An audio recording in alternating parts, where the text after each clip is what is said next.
Hello viewers, আশা করি সবাই ভালো আছেন। প্রতিবারের মতো এবারও আমি আপনাদের কাছে চলে এসেছি দারুণ ইন্টারেস্টিং একটা রেসিপি শেয়ার করতে। মাছে ভাতে বাঙালি আমরা, মাছ না হলে কি আমাদের চলে? তবে মাছের একঘেয়ে রেসিপি তো আর রোজ রোজ খেতে ইচ্ছা করে না, তাই না? একটু ঘুরিয়ে ফিরিয়ে একই মাছের নানা ধরনের পদ আমরা রান্না করে থাকি। ঠিক সেই রকমই একটা রেসিপি আজ আমি আপনাদের সাথে শেয়ার করব। Cooking by Abol Tabol channel থেকে আমি সুদেশনা আপনাদের সকলকে আমাদের চ্যানেলে স্বাগত জানাই। আমাদের আজকের রেসিপি কাতলা টমেটো রসা। এই রেসিপির জন্য 6 পিস কাতলা মাছ ধুয়ে পরিষ্কার করে নিয়ে কিচেন টাওয়েল দিয়ে পুছে নিয়েছি। এবার তার উপর কিছুটা সল্ট আর হলুদ দিয়ে ভালো করে মাছগুলোর গায়ে মাখিয়ে নিচ্ছি। কাতলা টমেটোর রসা অনেকেই অনেকভাবে বানিয়ে থাকেন, তবে আজকের এই রেসিপিটা কিন্তু একেবারে আমার নিজস্ব রেসিপি। তবে আমার শাশুড়ি মাকে দেখেছি রুই মাছের একটা উনি রান্না করতেন বেশি করে টমেটো দিয়ে আর কালো জিরে কাঁচা লঙ্কা ফোড়ন দিয়ে, সেটাও কিন্তু খেতে দারুণ ভালো হতো।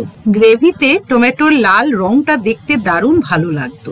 যারা এই ভিডিওটা দেখছেন তারা কিন্তু আমাকে কমেন্ট সেকশনে জানাতে পারেন যে কাতলা টমেটোর রসা আপনারা কিভাবে বানান, কারণ সকলেরই কিন্তু একটা নিজস্ব রেসিপি থাকে।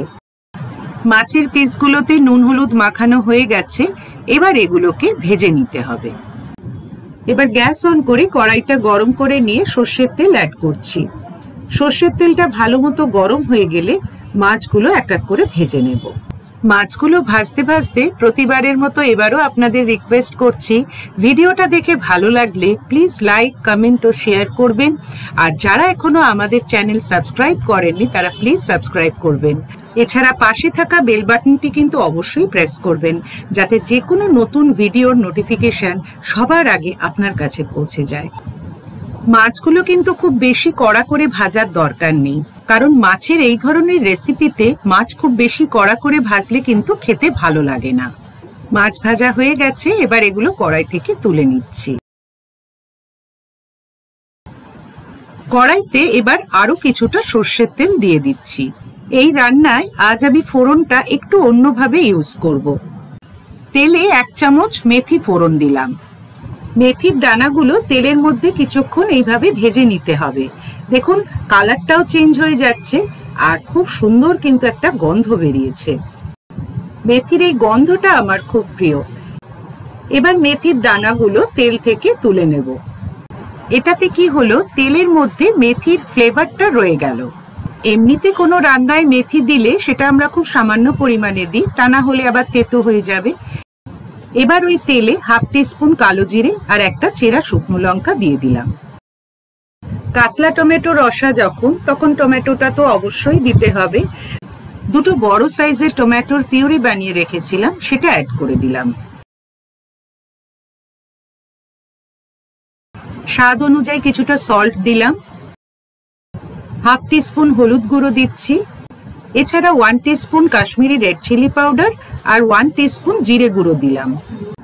এবার সমস্ত মশলা খুব ভালো করে কষিয়ে নিচ্ছি। যতক্ষণ পর্যন্ত না অয়েল রিলিজ করছে মশলাটা কিন্তু এই পর্যায়ে খুব ভালো করে কষিয়ে নিতে হবে।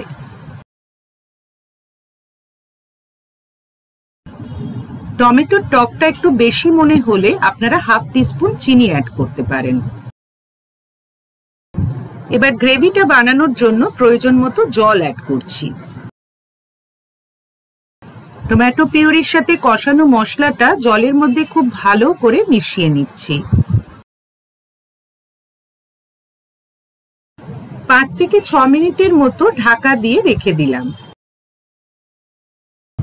ঝোলটা ফুটতে শুরু করেছে, এবার ভেজে রাখা মাছগুলো ঝোলের মধ্যে দিয়ে দিলাম। শুধু কালো জিরে, শুকনো লঙ্কা, কাঁচা লঙ্কা ফোড়ন দিয়েও কিন্তু রান্নাটা করা যেত, কিন্তু ওই যে শুরুতেই বেশি করে মেথি ফোড়ন দিয়ে মেথিগুলো তুলে নিলাম আর মেথির যে ফ্লেভারটা রয়ে গেল, তাতে কিন্তু এই ঝোলের একটা একদম অন্যরকম টেস্ট আসবে। টমেটোর পরিমাণটা মাছ কতটা নিচ্ছেন তার উপর ডিপেন্ড করবে, কারণ এখানে আমি 6 পিস মাছের জন্য 2 বড় সাইজের টমেটো নিয়েছি। তো মাছের যদি পিস কমে বা বাড়ে টমেটোর পরিমাণটাও সেই মতোই ইউজ করবেন। এবার বেশ কিছুটা কোচানো ধনেপাতা অ্যাড করছি।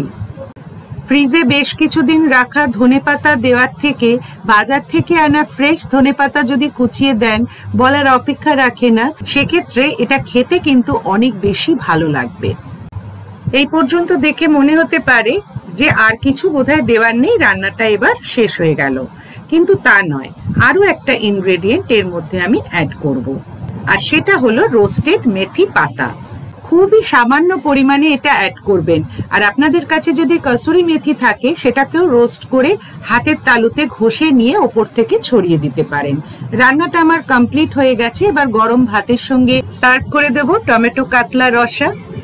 আজ তবে এই পর্যন্ত। সবাই খুব ভালো থাকবেন। Thank you.